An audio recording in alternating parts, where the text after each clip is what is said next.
Well, we have this problem with everybody. It's not just labs. It's worse with labs. What do you need, Christina?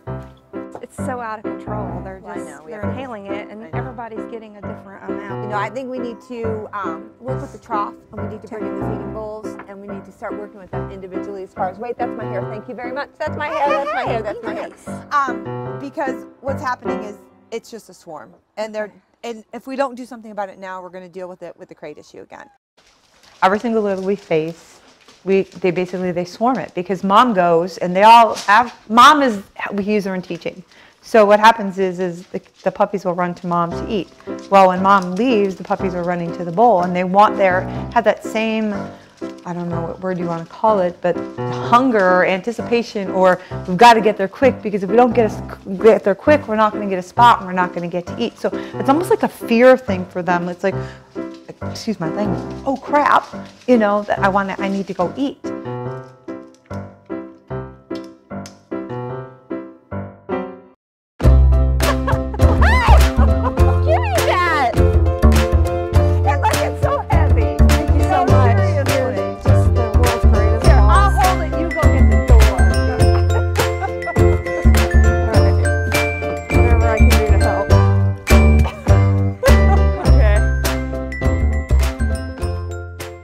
The reason for the trough is you're now creating the space and distance. So we start off with the big litter pans, okay?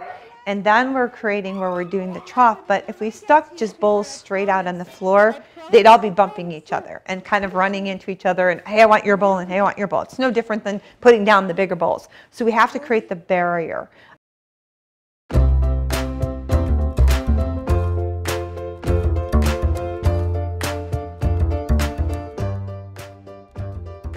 Okay, we teach weighting in 3 parts. We teach weighting with basically a little bit of duration, then we teach movement, and then we teach distance. So really it's the same kind of thing, because if they don't get it from the start, we have to go back to the very beginning. And you can really see the progression of how they do. So, okay, if I'm telling you to wait, you're gonna wait for 10, boom, 1, 2, 3, 4, 5, 6, 7, 8, 10, good job. Now I'm gonna add a little bit of movement. And then if they don't do it, we go back to, hey, let's do duration again, let's go for 5.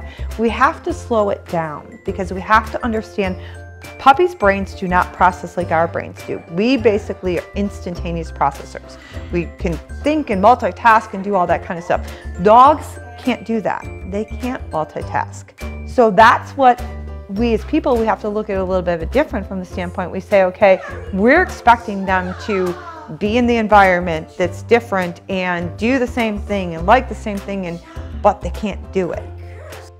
Teaching like we do, and by doing early training and early development, once again, everything we do now makes a difference later. So it's kind of like you build a house. If you make a mistake on the foundation, as you get all the way up to the roof, when you get to the roof, it may be out of square, it may not be equal, because it all started here. And one little wall that's crooked and another little wall on the second floor that's crooked goes all the way up to the roof, and then your roof doesn't work out. And that's really the same things with puppies and dogs, because if you don't put in that good foundation, everything just goes whoosh.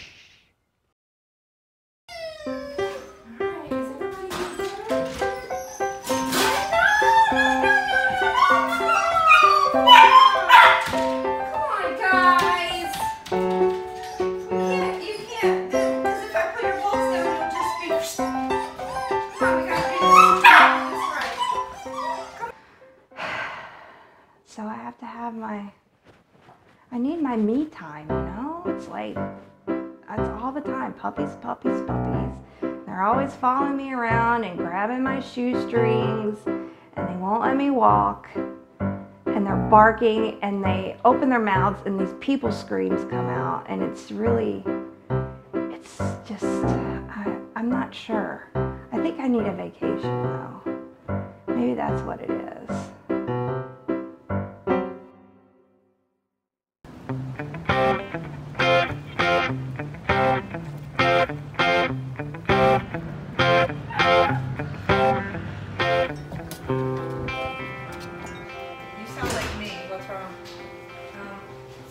I tried to feed them. That's what's wrong. Well, we do have to feed them. I tried putting them in, 4 of them in the crates and 4 of them in the trough thing, and they just busted they just, I can't handle it. What do I do? You go see your Dr. Cow's therapy person. What do I do? Oh. Why don't we just do this? Let's bring those crates over here. We'll put the crates in the other room over there, and we'll just try doing it one day. Remember how we do with the labs that we had at Christmas that time, where we just 16 of them. Yeah. Yeah. Let's just try to see if we can do that. I mean, it's a matter of maturity, but hopefully. You have to throw me a bone here and help me, because I'm going to lose my mind. You've already lost it. Go find Cosmos. Go, bye. See ya. What's going on? Do you need me? I'm here to help. Having Cosmos around is huge because they really, really learn, and this is something that we learned in our research, that how much they learn by imitation. They learn by watching the older dogs. They learn by the older dog's body language. So it really helps. It's so funny because I swear he knows what they're supposed to do and what not they're supposed to do.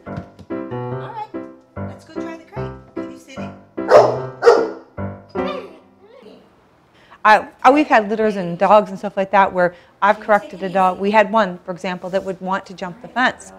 I would go up behind her and kind of grab the collar a little bit.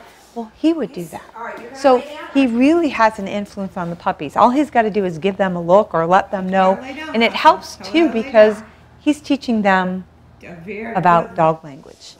Oh man, I sat and peed. We have to introduce them one-on-one with the crate. So we have to introduce them that, first of all, that the crate's a good thing, so we have the crate in the room working with us. We have to introduce them with the food bowl as far as getting back to that sitting and waiting. They're doing a lot and they're learning a lot. It's really a complex behavior because it's not just, okay, one thing I'm trying to teach. We're trying to teach patience. We're trying to teach impulse control, which really is one and the same. But you're trying to get them to wait. You're trying to get them to, you're teaching a release command of okay. You're teaching them to like the crate. So really, what we're trying to do, just a simple thing as far as not getting them hoarding the bowl or eating fast, is many things that you're trying to teach them in order to get that end result. Did you steal those Kongs? The Kongs are wonderful for the crates because what it does is it teaches the dog a lot of different things at the same time. We put it in, we stuff it with a little peanut butter, some kind of, gooey stuff that they can lick out and be whatever. So they're focusing on that. So they're looking at that, they're laying down, they're being quiet, they're content, they're not barking, they're doing all these things that at one time that would take a lot to teach. So we can put them in, reward them, we use the kibble, we'll walk by, we call it crate and wait. Let's go in a crate and we wait.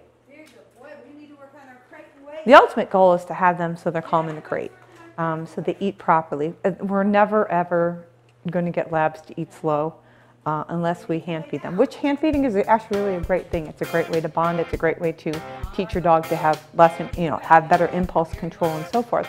But it all takes maturity. It all takes them getting older, them getting to be able to understand what it is. Everything with a puppy and really with a dog is all in baby steps. It's all in succession.